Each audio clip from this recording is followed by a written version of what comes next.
하나님 말씀은 구약성경 출애굽기 20장입니다.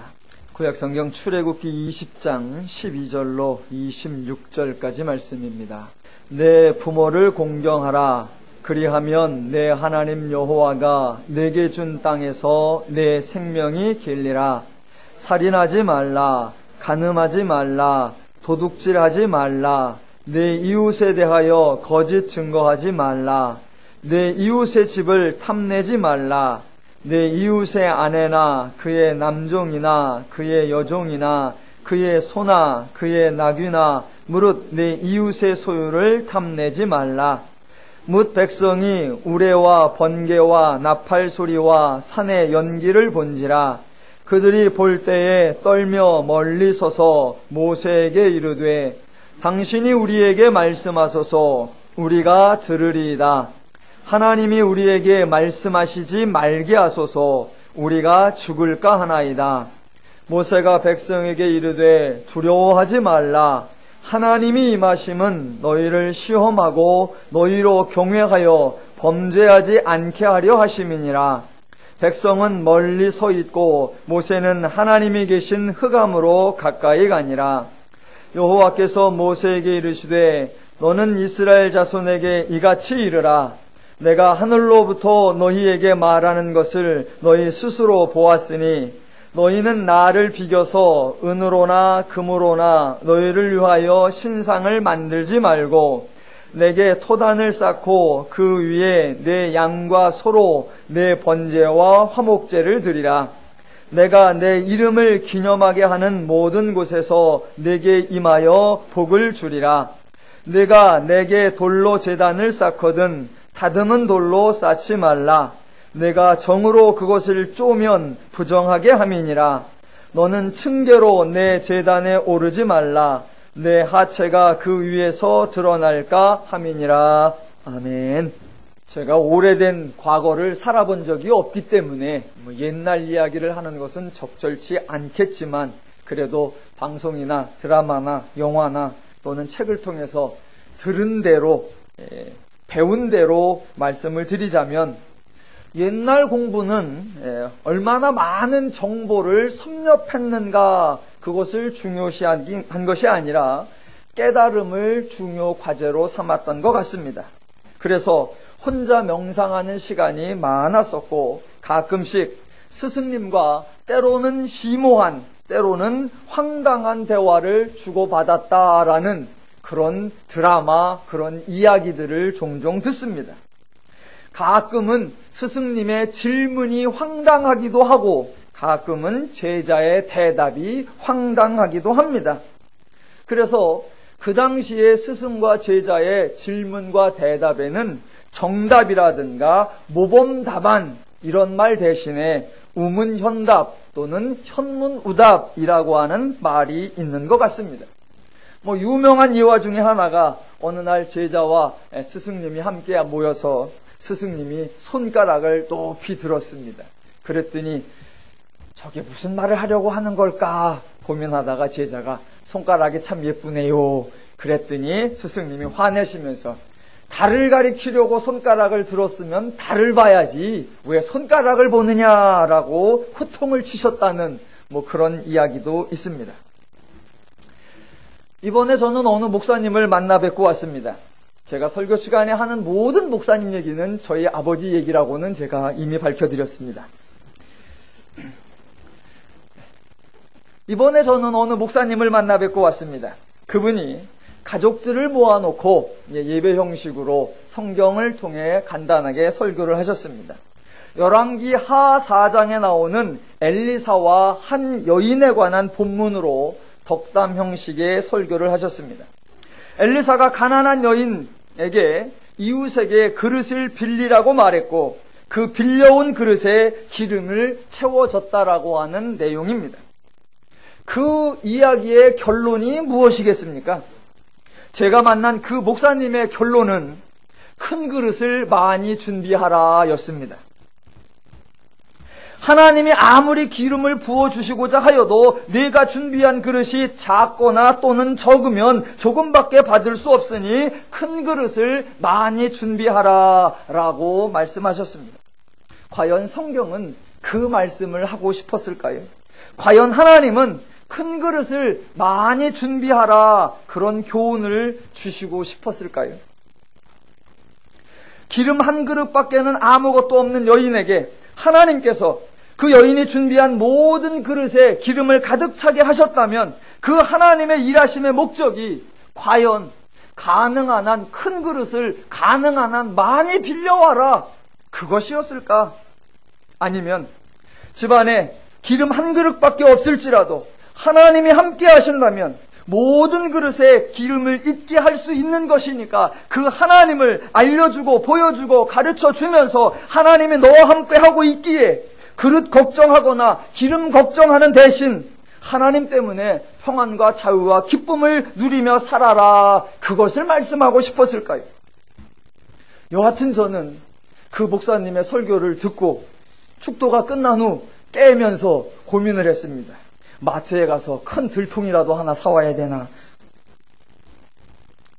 믿음에 관한 설교도 마찬가지입니다. 기독교는 하나님이 계시고 하나님이 역사하십니다. 그래서 기독교는 하나님을 알리고 하나님이 행하신 이 일을 선포하는 것입니다. 사람을 강조하거나 사람의 역할을 결정적 변수로 간주해서는 안 됩니다. 하나님이 아브라함을 부르신 사건의 강조점은 하나님이 부르시고 하나님이 약속하셨다는 것입니다. 하나님이 강조되어야 합니다.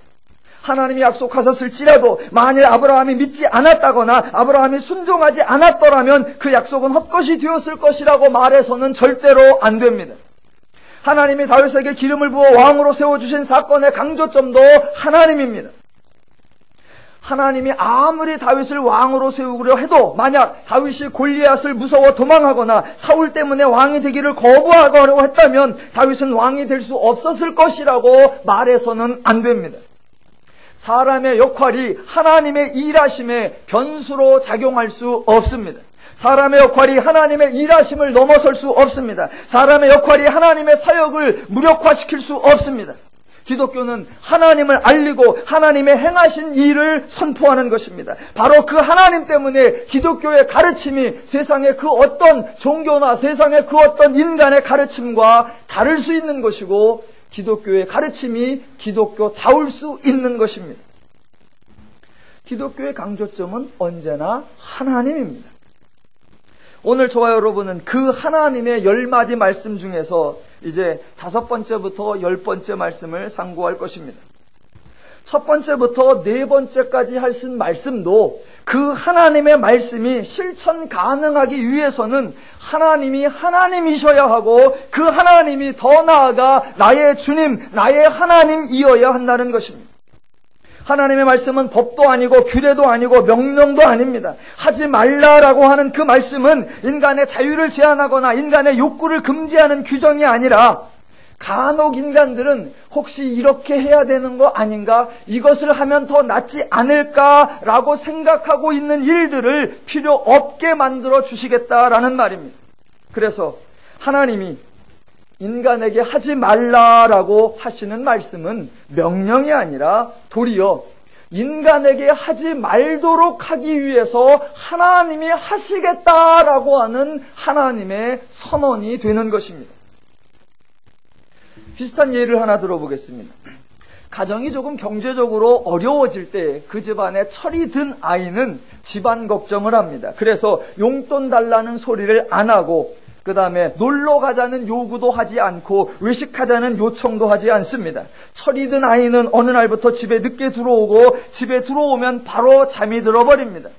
자식이 피곤해 보는 모습을 보고 의아해하던 아버지가 어느 날 편의점에서 아르바이트를 하고 있는 그 자녀를 보게 됩니다. 철이 든 아들은 어떻게든 집안 경제에 보탬을 주고자 일을 해서 돈을 벌고 있었던 것입니다. 그런 아들을 불러놓고 아버지가 큰 소리를 합니다. 뭐라고 합니까? 너는 아무것도 하지 마라. 집안 걱정도 하지 말고 돈 걱정도 하지 말고 아르바이트 하지 마라. 그게 무슨 의미일까요? 아들의 자유를 꺾는 것일까요?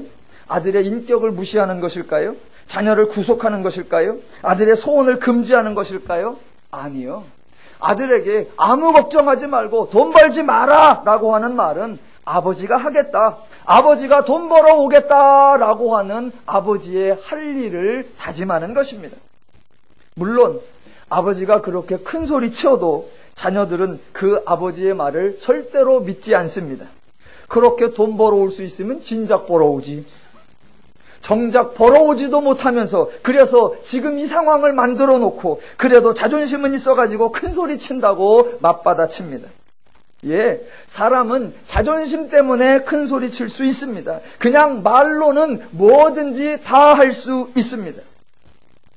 무엇을 하지 말라라고 말할 때는 하지 못하도록 금지하려는 것이 아니라 너는 하지 않아도 될 수 있도록 내가 하겠다라고 하는 의지의 표현입니다. 그때 하나님과 인간 아버지의 차이점이 무엇이냐면 인간 아버지는 하지도 않은 일에 대해서 그렇게 하겠다고 큰 소리치는 것이고 하나님은 이미 그렇게 행하셨다라는 것입니다.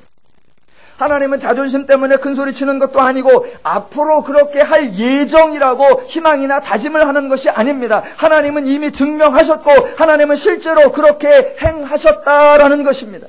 그래서 하나님은 어떤 말씀을 하시기 이전에 이미 인간들이 그 하나님의 말씀을 순종할 수 있는 근거를 충분히 넉넉히 제공하고 보여주신다는 것입니다. 그래서 기독교의 메시지를 표현할 때 복음이라고 하는 것입니다. 복음은 하나님이 이미 이루어 놓으신 일의 결과를 알려주는 것입니다. 오늘날 성도들이 하나님의 말씀을 들을 때 하나님이 행하신 일을 듣기보다는 인간이 행할 일을 많이 듣는 것, 그것이 매우 불행한 사태이고 하나님이 행하셨다는 사실 때문에 인간의 마음이 가벼워지고 편안해져야 되는데 인간이 해야 하는 일 때문에 인간의 마음이 부담스러워지는 것, 매우 안타까운 일입니다. 하나님께서 10마디 말씀을 하셨습니다. 그 10마디 말씀을 흔히들 두 그룹으로 분류하곤 합니다. 첫 번째 말씀부터 네 번째 말씀까지는 하나님에 대한 말씀이고 다섯 번째부터 10번째까지는 사람들에 관한 말씀이다 라고 말을 합니다. 그렇지 않습니다.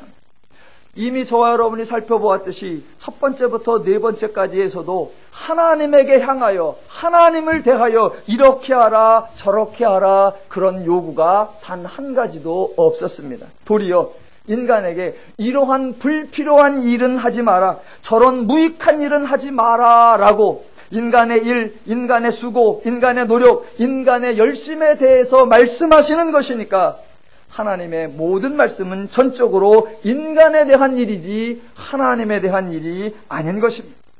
하나님이 누구이시냐? 하나님이십니다. 그래서 하나님은 인간에게 일을 시키거나 하나님을 위하라거나 하나님을 대접하라고 하는 어떤 요구도 없고 반대로 하나님은 언제나 인간을 위해 인간의 일에 대해 말씀하시는 것입니다. 그 중에 오늘 5번째부터 10번째까지입니다. 내 부모를 공경하라, 살인하지 마라, 간음하지 마라, 도둑질하지 마라, 내 이웃에 대하여 거짓 증거하지 말라, 내 이웃의 집을 탐내지 말라라고 말씀하십니다. 이 모든 내용도 바로 인간 상호 간의 일들, 인간의 행동, 인간의 태도에 관한 일들입니다. 하나님의 모든 말씀은 인간 상호 간에 관계되는 일이지 신을 향한 태도, 신을 향한 임무에 관한 것이 아니라는 것입니다. 살인하지 말라, 간음하지 말라, 도둑질하지 말라, 내 이웃에 대하여 거짓 증거하지 말라, 내 이웃의 집을 탐내지 말라. 여러분, 이런 것은 법으로 또는 규례로 또는 명령으로 할 수 있는 것이 아닙니다. 죽이고 싶은 원수가 있는데 살인하지 말라라고 합니다. 그게 됩니까? 욕망이 있는데 간음하지 말라라고 합니다. 그게 됩니까? 배고픈데 갖고 싶은 게 있는데 도둑질하지 말라라고 합니다. 그게 됩니까? 내가 곤경에 처하게 되었는데 거짓 증거하지 말라고 합니다. 그게 됩니까? 갖고 싶은 게 있는데 이웃의 집을 탐내지 말라고 합니다. 그게 됩니까? 법이라는 것이 어찌 보면 매우 우스운 것입니다.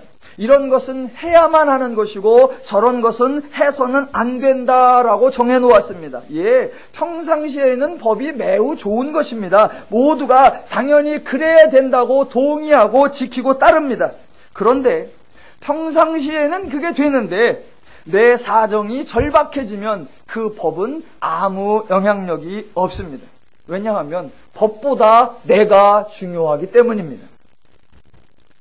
교통법규에는 신호등을 지켜야 한다라고 정해져 있습니다. 평상시 잘 지킵니다. 그런데 나에게 급한 사정이 생기면 신호를 무시하고 황색불이 들어오면 황급히 지나가고 빨간색 불이 들어오면 빨리 지나갑니다. 도둑질을 해서는 안 됩니다. 예, 맞는 말입니다. 그런데 내가 배가 고프면 도둑질을 해서는 안 된다는 그 말이 아무 소용이 없습니다. 도둑질을 하면 되느냐 안 되느냐 그런 것 따지는 것 자체가 하나도 중요하지 않습니다. 그 순간 가장 중요한 것은 내가 배가 고프다라고 하는 사실입니다. 배고픈 사람에게 도둑질해서는 안 된다라는 가르침은 아무런 소용이 없습니다. 사람들은 좋은 말을 하려고 하고 좋은 법을 만들려고 하고 좋은 제도를 만들어내려고 합니다. 그러나 가장 좋은 것은 좋은 말도 필요 없고 좋은 법도 필요 없고 좋은 제도도 필요 없는 상황을 만들어주는 겁니다. 요사이 서민, 친서민 정책, 많은 복지 정책이 쏟아져 나오고 있습니다. 듣기에 정말로 좋습니다. 그런데 듣고 나서 언제나 드는 생각, 그 돈은 다 어디서 나는데? 그렇게만 된다면 정말 좋은데 실제로 그렇게 될 수 있을까? 좋은 정책, 좋은 제도 아무런 소용이 없습니다. 말 그대로 그림의 떡입니다. 사람들이 꿈꾸는 세상, 사람들이 바라는 세상, 그것은 말 그대로 꿈꾸는 세상입니다. 사람들이 꿈꾸는 세상과 하나님이 이미 이루신 세상은 전혀 차원이 다릅니다. 당연히 꿈꾸는 세상에서 사람들이 하는 말, 살인하지 마라, 도둑질하지 마라 라고 하는 말과 하나님이 이루신 하나님의 나라에서 살인하지 마라, 도둑질하지 마라 라는 말씀의 차원은 전혀 다릅니다. 그 차이점을 분별하셔야 한다는 겁니다. 하나님은 이 10마디 말씀을 하시기 위해서 이미 많은 일들을 하셨습니다. 하나님이 무엇을 행하셨는가를 알고 있어야만 우리는 이 말씀을 순종할 근거를 마련할 수 있습니다. 살인하는 것, 간음하는 것, 도둑질하는 것, 이웃에 대하여 거짓 증거하는 것, 이웃의 집을 탐내는 것, 기타 모든 인간의 행동은 자기에게 유익이 될 만한 행동을 하는 것입니다. 자기가 손해보고 망하려고 하는 행동은 하나도 없습니다. 살인이 나쁜 것, 간음이 나쁜 것, 도둑질이 나쁜 것, 이웃의 것을 탐하는 것이 나쁘다는 것, 그것은 다 압니다. 그것을 하고 싶어서 하는 사람은 없습니다. 다만 할 수밖에 없는 절박한 상황이기 때문에 그렇게 행동했을 때 엄청난 결과가 올 것이라는 것을 알고 있음에도 불구하고 그렇게 할 수밖에 없기 때문에 하는 경우들이 많습니다. 이렇게 절박한 상황에 처해 있는 그 사람에게 그것이 옳으냐 그르냐는 아무런 소용이 없습니다. 그 사람에게 그 행동을 하지 않게 하는 방법은 그 사람의 절박한 상황을 풀어주는 것이어야 합니다. 그 행동을 해야 할 이유를 제거해주면 됩니다. 하나님이 그러한 일들을 행하지 말라고 하시는 이유는 이러한 행동을 통해서 얻을 만한 유익이 없다라는 것입니다. 왜 살인하지 말라고 할까? 왜 간음하지 말라고 할까? 왜 도둑질하지 말라고 할까? 그 이유는 이렇게 행동을 할 필요가 없다라는 것입니다. 하나님이 살인하지 말라고 하십니다. 왜요? 살인은 나쁜 것이니까? 하나님이 간음하지 말라고 하십니다. 왜 간음하면 안 되죠? 간음은 불의한 일이기 때문에? 하나님은 도둑질하지 말라고 합니다. 왜 도둑질하면 안 되죠? 옳지 않은 일이기 때문에? 아니요. 그런 식으로 접근하면 안 됩니다. 하나님의 말씀을 도덕적으로 접근하고 윤리적으로 접근하고 철학적으로 접근하고 법적으로 접근해서는 안 됩니다. 하나님의 말씀을 이해하기 위해서는 하나님 자신, 하나님의 일하심과 연관시켜서 이해해야만 합니다. 도둑질하지 말라는 말씀을 예로 생각해 보겠습니다. 도둑질하지 말라 이 말씀을 이해하기 위해서는 하나님이 만나를 공급하신 일을 알아야만 가능한 겁니다. 그래서 성경은 자기 자리가 있습니다. 오늘 이 10마디 말씀이 중요하다고 해서 창세기 12장 아브라함에게 주어져서도 안 되고 또 중요하다고 해서 출애굽기 3장의 모세에게 주어져서도 안 됩니다. 10마디 말씀은 어디에 위치해야 되느냐? 출애굽기 20장에 위치해야 합니다. 왜? 하나님의 일하심을 근거로 해서 하시는 말씀이기 때문에. 그래서 도둑질하지 말라라는 말씀, 이 살인하지 마라, 간음하지 말라라는 말씀은 하나님이 이미 이루신 일들과 연결지어야만 합니다. 특별히 도둑질을 만나와 연결지어서 생각을 해보겠습니다. 하나님이 만나를 주셨을 때 사람들이 아침에 나가 거두었다고 했습니다. 어떤 사람은 많이 거두었고 어떤 사람은 적게 거두었다고 했습니다. 그런데 되어 보니 많이 거둔 사람도 남음이 없고 적게 거둔 사람도 부족함이 없다고 했습니다. 남음이 없고 부족함이 없다. 하루만 그렇게 된 것이 아니라 매일같이 그렇게 되었고, 먹는 것만 그렇게 된 것이 아니라 그들의 삶에 필요한 모든 것이 다 그렇게 되었습니다. 하나님이 이스라엘을 그렇게 책임지셨고, 하나님이 이스라엘을 그렇게 공급하셨고, 하나님이 이스라엘을 그렇게 도와 만들어 주셨습니다. 하나님은 그러한 사역을 펼치시고 나서야 이 말씀을 하시는 겁니다.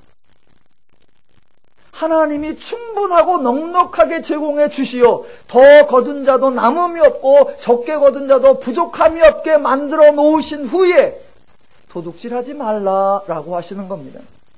만약 도둑질을 해서 남의 것을 더 가지면 남음이 생깁니까? 아니요. 도둑질을 하면 유익이 생깁니까? 아니요. 도둑질을 하면 이득이 생깁니까? 아니요. 도둑질을 해서 얻는 것이 있습니까? 아니요. 왜? 더 거두어도 남음이 없고 덜 거두어도 부족함이 없기 때문에 도둑질해서 남의 것을 더 가져와도 남음이 없게 되어 있단 말입니다. 그렇다면 도둑질은 할 이유가 없다라는 것입니다. 할 이유가 없기 때문에 하지 말라라고 하시는 겁니다. 성경 어디에도 하나님은 도둑질은 나쁜 짓이다 그렇게 말씀하신 적이 없습니다. 하나님은 도둑질이 나쁜 짓이니까 하지 말라가 아니라 도둑질을 할 필요가 없기 때문에 하지 말라라고 하시는 겁니다. 만약 어떤 사람이 도둑질은 나쁜 거잖아요. 그러니까 나쁜 짓을 하면 안 돼요. 그렇게 말한다면 그분에게 여쭤보겠습니다. 사람이 배고픈 것은 좋은 것입니까? 하나님의 말씀의 기준과 하나님의 말씀에 순종할 수 있는 근거와 방법이 세상과는 다르다는 것을 이해하셔야 합니다. 거짓 증거하지 말라라는 말씀도 생각을 해봅시다. 사람들은 거짓말 자체를 나쁜 것이라고 합니다. 사실을 말하지 않고 거짓말을 하는 것은 나쁜 것이니까 하나님이 거짓말을 하지 말라라고 말씀하시는 것, 그런 것이 아닙니다. 거짓말이 좋은 것이냐 거짓말이 나쁜 것이냐, 성경은 그걸 말하지 않습니다. 제 경우를 하나 예를 들어보겠습니다. 저는 결혼할 때 우리나라의 결혼 문화의 새로운 풍속도를 개척한 사람입니다. 그 당시 남자들은 많고 여자는 적어서 결혼 대상자가 적어서 우리나라 결혼 문화에 큰 정체 현상이 생길 때에 저는 연상의 여인과 결혼을 해서 남자들의 새 시대를 열어준 결혼 문화의 선구자입니다. 제 아내가 저보다 6살 연상입니다. 6살 연상인 아내를 저희 부모님께 소개를 해드려야 되는데 이걸 어떻게 말씀을 드릴까라고 고민하고 있을 때 저보다 한참 어르신인 어떤 분이 저에게 조언을 해주셨습니다. 부모님께는 6살 연상이라고 말하지 마라. 어차피 호적 띄우라고 할 거 아니니까 그냥 한 2살이나 3살 정도만 많다고 말씀을 드려라 라고 저에게 충고를 해주셨습니다. 제가 그 말을 들었을까요? 안 들었을까요? 안 들었습니다. 왜냐하면 저는 그때 신학생이었거든요. 정의감에 불타고 있고 오직 공평과 정의로 살아야 된다라고 다짐하고 결심하고 가르치고 기도하던 신학생이었습니다. 그래서 정직해야 한다라는 것이 제 골수에 박혀 있었기 때문에 부모님께 사실대로 말씀을 드렸습니다. 그랬다가 안 해도 될 고생을 어지간히 많이 했습니다. 만약 지금 누가 저와 같은 처지에 있다면, 그래서 고민하고 있다면 저는 과감하게 6살이라고 말하지 마라. 2-3살 정도 많다라고도 말하지 마라. 그냥 동갑이라고 해라. 그렇게 기꺼이 거짓말을 추천하겠습니다. 하나님이 거짓 증언하지 말라라고 하십니다. 왜 하지 말라고 하실까? 거짓 증언은 옳지 않으니까? 거짓 증언은 나쁜 일이니까? 거짓 증언은 말 그대로 거짓말이니까? 아니요. 그래서가 아닙니다. 이스라엘이 가나안을 정복할 때 여리고성에 살고 있던 기생 라합은 정탐꾼을 숨겨주었습니다. 라합은 거짓 증언을 한 것입니다. 자, 라합이 분명히 거짓 증언을 했습니다. 잘한 일입니까? 잘못한 일입니까? 거짓 증거하지 말라라고 하는 하나님 말씀을 어긴 겁니까? 안 어긴 겁니까? 이런 질문을 제가 할 때, 여러분이 그러한 질문을 받을 때 여러분은 뭐라고 대답해야 할까 고민을 하시면 안 됩니다. 고민을 하시면 잘했다고 하자니 거짓말을 부추기는 것 같고, 잘못했다고 하자니 하나님이 결국 그 여인을 살려주었으니 하나님이 잘못한 사람에게 은혜를 주었다고 말하면 하나님의 공의를 깨트리는 것 같고, 잘했다고 말하기도 그렇고 잘못했다고도 말하기도 그렇고 뭐라고 해야 될까, 이런 고민을 하면 안 됩니다. 하나님이 하시는 말씀의 기준과 세상에서 하는 말의 기준이 다르구나, 하나님이 옳고 그르다 생각하시는 기준과 세상이 옳다 그르다 생각하는 기준이 다르다라는 것을 분별하셔야 합니다. 사람들의 말, 사람들의 법은 그 사람의 처한 상황과 그 사람 자체와는 관계가 없습니다. 대부분 그 행동만의 정당성을 따집니다. 물론 법도 많은 것을 고려해서 정상 참작을 하는 둥, 정당방위라고 하는 둥 여러 가지 말이 나오기도 합니다. 여하튼 세상의 법은 인간의 행동에 집중되어 있습니다. 그러나 하나님은 그 사람에게 집중하십니다. 그 어느 것도 그 사람의 생명보다 우선할 수 없습니다. 하나님은 그 행동의 옳고 그름을 말씀하시는 것이 아니라 그 행동이 필요 없게끔 만들어 주시는 분이라는 겁니다. 그래서 하나님이 하지 마라라고 하시는 이유는 옳으냐 그르냐 맞느냐 틀리느냐 정당하냐 불의하냐 이런 것을 따지는 것이 아니라, 하지 마라라고 하시는 이유는 할 필요, 할 이유가 없기 때문이다라는 것입니다. 이렇게 설교를 하고 나면 꼭 나중에 질문하시는 분이 계세요. 저기요 목사님, 설교 때 말만 꺼내고 결국은 대답을 안 하셨는데 기생 라합이 잘했다는 거예요? 잘못했다는 거예요? 그 대답이 중요한 것이 아니라 하나님의 질문의 의도, 하나님의 말씀의 기준, 하나님의 판단의 근거가 세상하고는 다른 거구나라고 하는 그 하나님과 하나님의 원리와 하나님의 속성과 하나님의 기준을 바르게 인식하셔야만 그 대답이 나올 수 있는 것입니다. 다시 한번 정리를 해보겠습니다. 지금 중요한 것은 하나님이 이 10마디 말씀을 하시기 위해서 이미 많은 역사를 이루어 주셨다는 것입니다.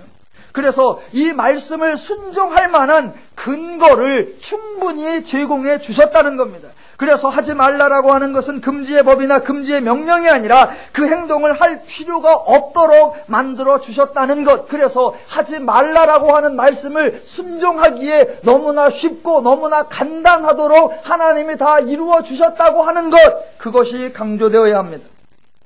만약 하나님이 아무것도 만들어 주시지 않은 채 이 말씀을 하셨다면 이 말씀은 세상의 가르침과 똑같은 것에 불과할 뿐입니다.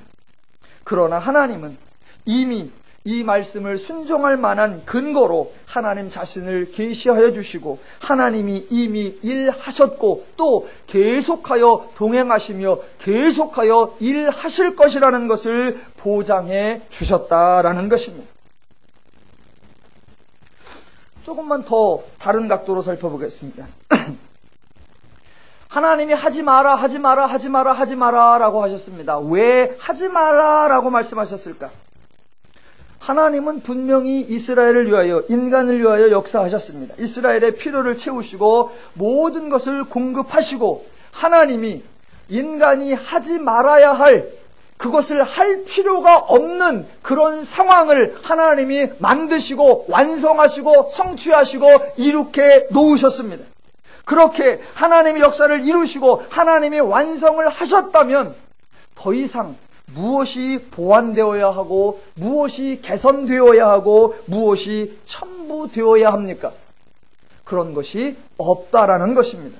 만약 하나님이 완성하지 않으셨다면 하나님의 말씀은 이것을 해라 저것을 행하라 라고 나와야 합니다. 그런데 하나님이 이미 이루셨고 완성하셨기 때문에 행하라 라는 과업이 있을 수가 없는 것입니다.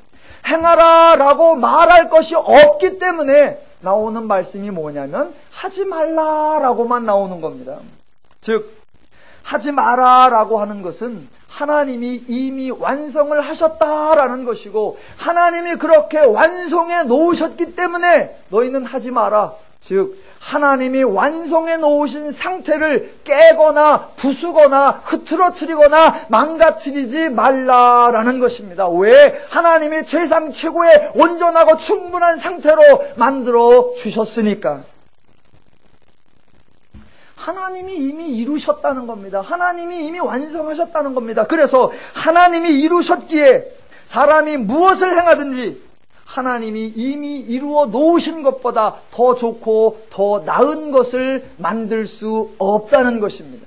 그래서 무엇인가를 하려고 애쓰지 말고 하나님이 완성해 놓으시고 이룩해 놓으신 것을 깨트리지나 마라 라고 말씀하시는 겁니다. 이런 하나님의 표현이 신학에서는 똑같은 내용을 다른 표현으로 쓰는데 신학에서는 이렇게 나오는 겁니다. 에베소서 4장 1절로 3절에 제가 읽어보겠습니다. 그러므로 주 안에서 갇힌 내가 너희를 권하노니 너희가 부르심을 받은 일에 합당하게 행하여 모든 겸손과 온유로 하고 오래 참음으로 사랑 가운데서 서로 용납하고 평안에 매는 줄로 성령이 하나 되게 하신 것을 힘써 지키라. 이 말씀의 요점이 뭐냐면 성령이 하나 되게 하신 것을 힘써 지키라라는 것입니다. 바울은 우리에게 너희가 하나가 되어라 라고 말하지 않습니다. 너희가 일치하고 연합하여 단결하여 하나가 되라 라고 말하는 것이 아니라 이미 하나님이 하나로 만들어 주셨다. 이미 하나님이 하나됨을 이루어 주셨다. 그 하나됨을 지켜라 라고 말씀하시는 겁니다. 이미 하나님이 일하셨습니다. 이미 하나님이 완성하셨습니다. 이미 하나님이 이루셨습니다. 우리 모두를 하나로 만들어 주셨습니다. 연합과 일치를 만들어 주셨습니다. 더 이상 할 일이 없습니다. 새롭게 개선할 일, 변화를 주어야 할 내용이 없단 말입니다. 그래서 나오는 게 뭐다?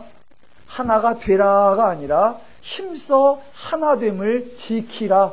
하나님이 이룩해 놓으신 것을 깨지 마라. 하나님이 완성해 놓으신 것을 흐트러뜨리지 마라. 하나님이 완성해 놓은 상태를 유지하라 라는 겁니다. 왜? 하나님이 최상 최고의 가장 적절하고 가장 온전하고 가장 좋은 상태로 다 성취해 놓으셨으니까. 부탁입니다. 제발 무엇인가를 더 하려고 하지 마십시오.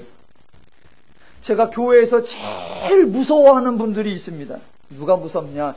열심을 내시려고 하는 분들이 세상에서 제일 무섭습니다.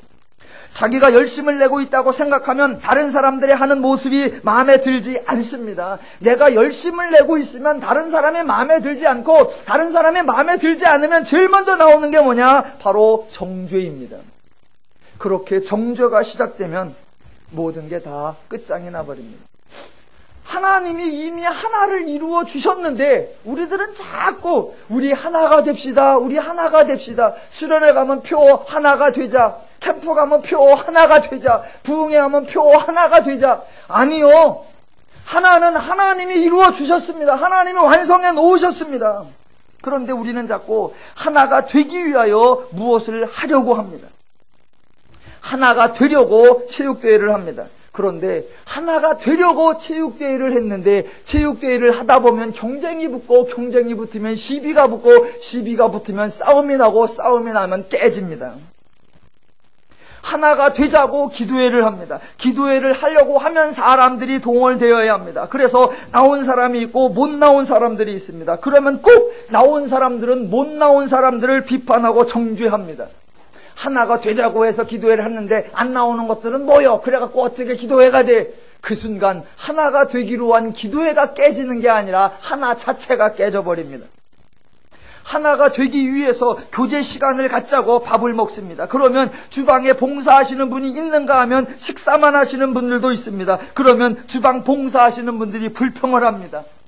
뭐요? 만드는 손 따로 있고 먹는 입 따로 있나? 예, 따로 있습니다. 그러면 하나가 깨집니다. 하나 되자라고 열심을 내는 일들이 다 결국은 하나를 깨고 맙니다. 제가 설교를 합니다.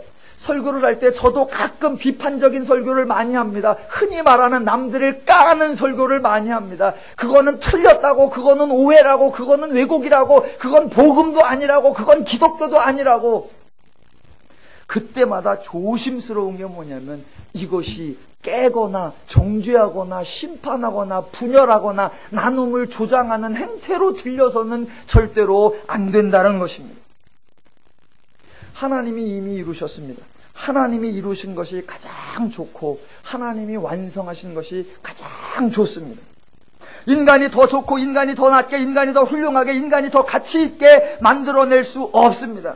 하나님의 일하심에 인간의 수고와 노력이 들어가는 순간 인간의 하나됨, 인간의 평화가 깨집니다. 그래서 하나님은 그 하나님이 이루어 놓으신 하나됨, 그 하나님이 이루어 놓으신 세상 최고의 평화와 안식과 기쁨과 자유, 그것을 깨지 마라.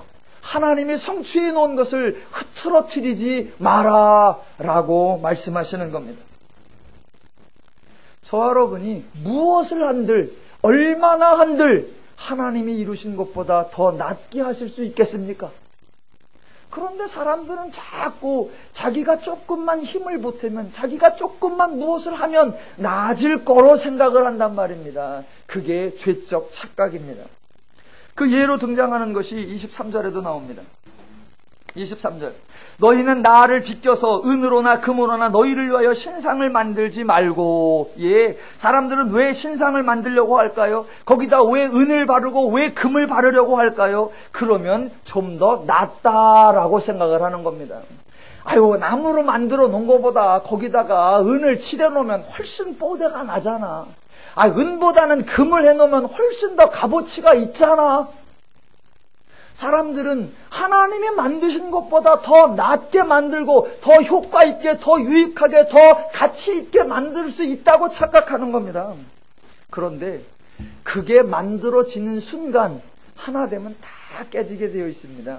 여기 나무로 신상을 만들어 놓은 사람이 있고 그 옆에 어떤 사람이 은으로 신상을 만들어 놓은 순간, 그 순간 이 은으로 신상을 만들어 놓은 사람의 눈에는 저 나무 신상은 신상 같지도 않은 겁니다. 그러면 동시에 그 옆에 금으로 신상을 만들어 놓은 사람은 은이나 동이나 나무로 만들어 놓은 사람은 인간 같지도 않게 취급해버립니다. 하나님이 하나 되게 하신 거에 인간의 수고와 인간의 기준이 들어가 버리면 다 깨어져 버립니다. 25절. 네가 내게 돌로 제단을 쌓거든 다듬은 돌로 쌓지 말라. 네가 정으로 그것을 쪼면 부정하게 됨이니라. 부정하게 함이니라. 왜 돌을 다듬으려고 할까요?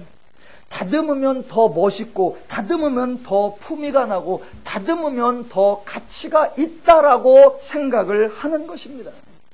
그래서 그냥 돌짝 하나 탁 엎어놓으면 뭔가 정성이 부족한 거 보이고 좋은 말로 표현할 때는 어머 소박하네 라고 말하고 속으로는 천박하네 라고 하는 겁니다. 깎아놓으면 기왕에 깎은 거에 맨들맨들하게 한 정도가 아니라 디자인을 넣고 형상을 넣으면 좀 더 멋있다고 그렇게 오해들을 하는 거란 말입니다. 자, 그런데 재미난 표현, 그렇게 돌을 정으로 쪼면 부정하게 함이라 그랬습니다. 여러분, 돌을 정으로 쪼면 그게 왜 부정해집니까?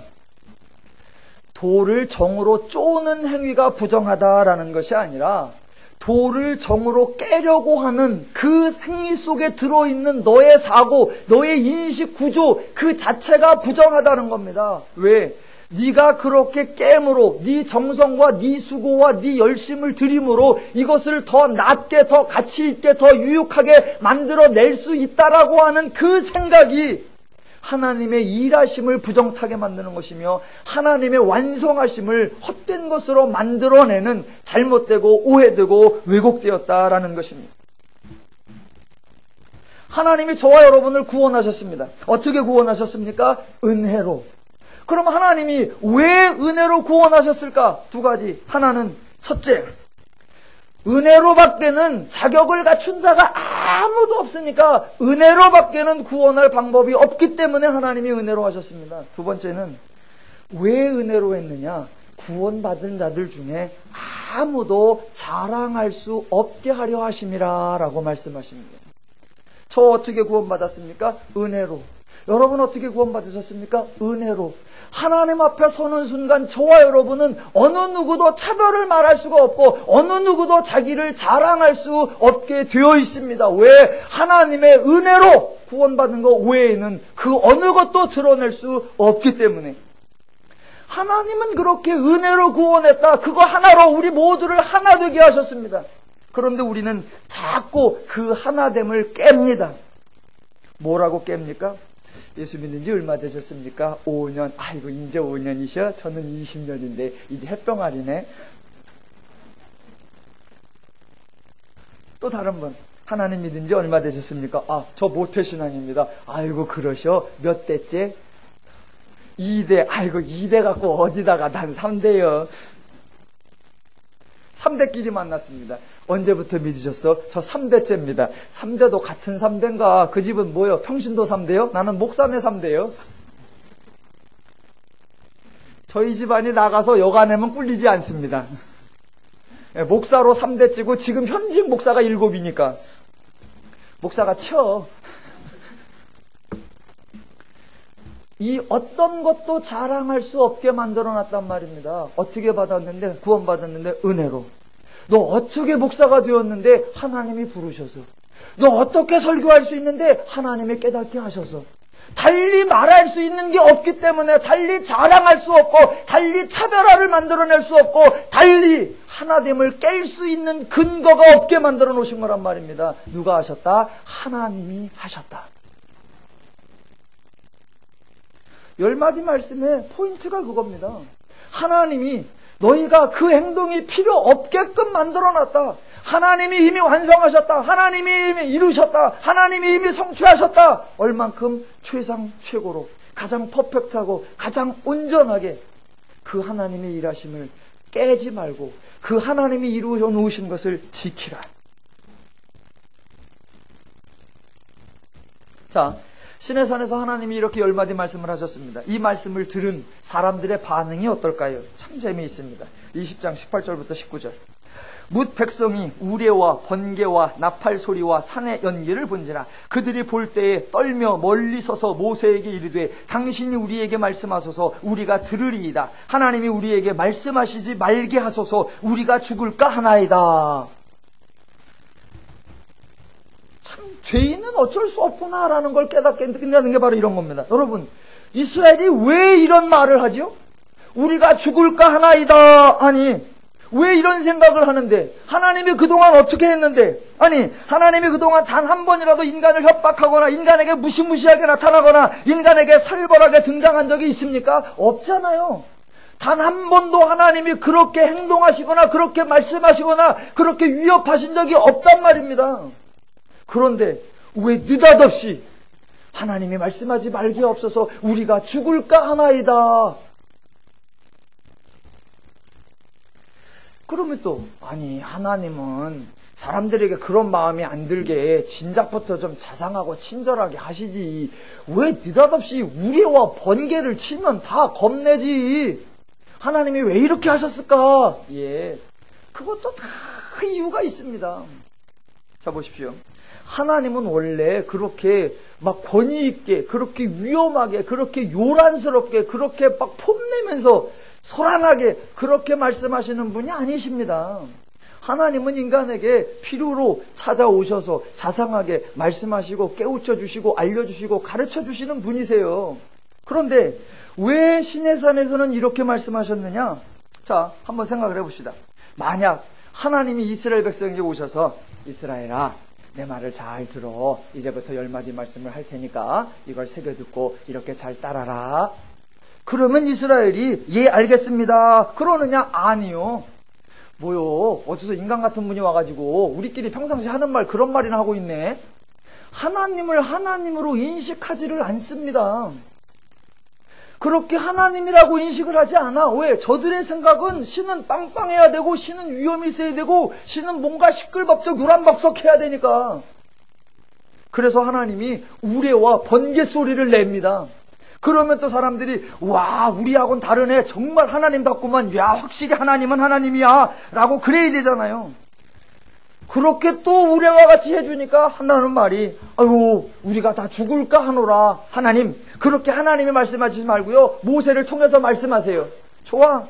그래서 하나님이 또 이제, 야, 그럼 내가 이제 안 할게. 모세야, 예, 네가 가서 백성들에게 말해라. 첫 번째부터 10번째까지 이렇게. 그래서 모세가 내려와서 첫 번째, 너는 나 외에는 다른 신들을 내게 두지 마라. 10번째, 네 이웃의 집을 탐내지 말라 라고 말하면 백성들이 네, 알겠습니다, 그럴까요?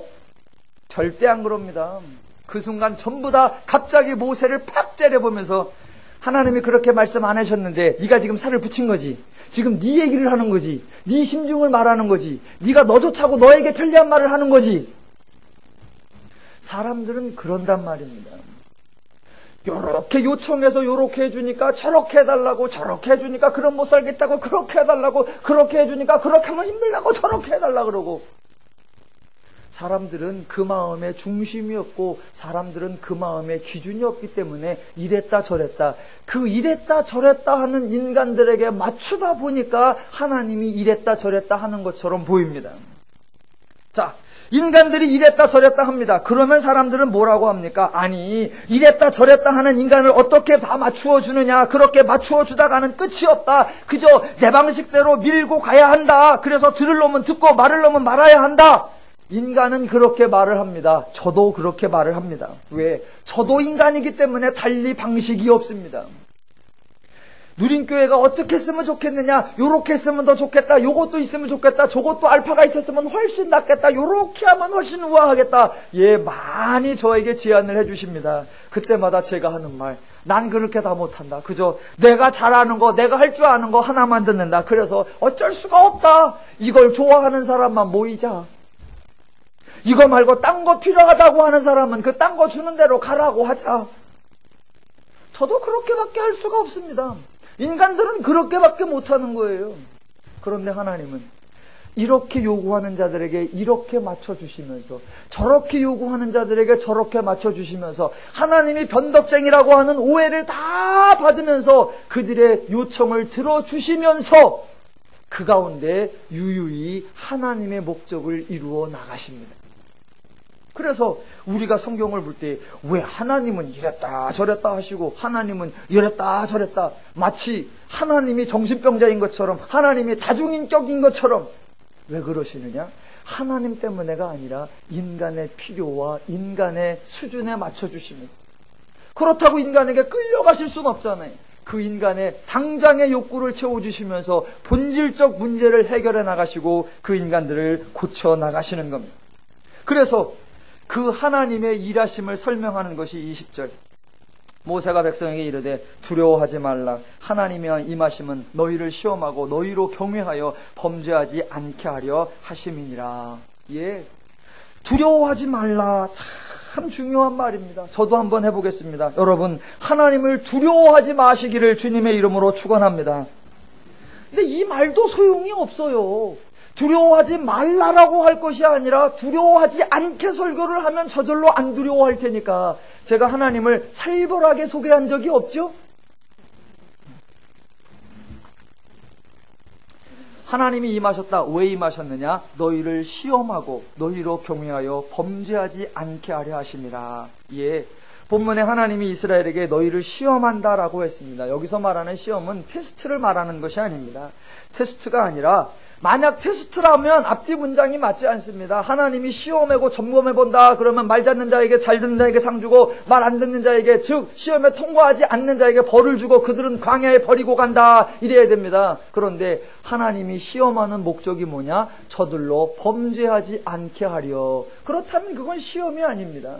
이 시험이라고 하는 단어의 본질적 뜻은 교육, 가르침, 훈육, 양육을 뜻하는 겁니다. 하나님이 이 밤에 이 시내산에 너희들에게 임하셨다. 왜? 너희를 가르치려고, 너희를 보이고, 너희에게 알리고, 너희에게 하나님의 설명을 드러내고 하나님의 말씀이 무슨 뜻인가를 이해케 하기 위하여 너희들로 하여금 범죄하지 않게 하려고. 예, 이미 하나님이 다 이루어 놓으셨습니다. 더 이상이 없습니다. 그래서 백성들에게는 그 하나님의 일하심을 깨지 말라. 그럴 때 깨지 말라라고 명령하시는 것이 아니라 깨는 범죄를 하지 않도록 하나님이 만들어내시고 하나님이 가르치시고 하나님이 훈육하신다는 겁니다. 그래서 하나님이 이루신 일들을 하나님이 지켜내시고, 그래서 백성들이 계속 그 하나님의 은혜의 상태를 지속할 수 있도록 만들어 주시겠다라고 하는 하나님의 자기 선언, 하나님의 자기 의지의 고백, 하나님의 자기 결단, 그게 인간에게 주시는 10가지 계명이 아니라 하나님이 약속하시는 10가지 말씀인 것입니다. 하나님의 임하심의 근본 목적이 뭐냐? 너희로 임하여금 범죄하지 않게 하는 것. 하나님은 인간을 부려먹으려는 분이 아니시고, 하나님은 인간이 범죄하였을 때 심판하시는 분이 아니시고, 하나님의 일하심은 오직 인간으로 하여금 범죄하지 않게 하려는 것입니다. 인간은 범죄하지 않도록 하기 위하여 협박을 합니다. 인간은 인간으로 하여금 범죄하지 않게 하려고 형벌을 강하게 합니다. 그러나 하나님은 그렇게 하시는 것이 아니라 범죄가 발생할 일이 없도록 상황을 만들어 주시고, 인간이 범죄하지 않도록 그 인간을 가르치시고 교육하시는 겁니다. 그 하나님이 바로 저와 여러분의 하나님이요, 그 하나님이 바로 저와 여러분을 지금도 동행하시며 지키시며 보호하시며 공급하시는 하나님이십니다. 하나님을 아시기 바랍니다. 하나님의 전능하시다는 것을 아시고, 그 전능하신 하나님이 나의 하나님이라는 것도 아시고, 그 나의 하나님이 이미 나의 삶을 행복으로 완성해 놓으셨다는 것도 아시고, 그래서 하나님의 말씀대로 순종하여 그 행복을 날마다 누리며 사시기를 주님의 이름으로 축원합니다.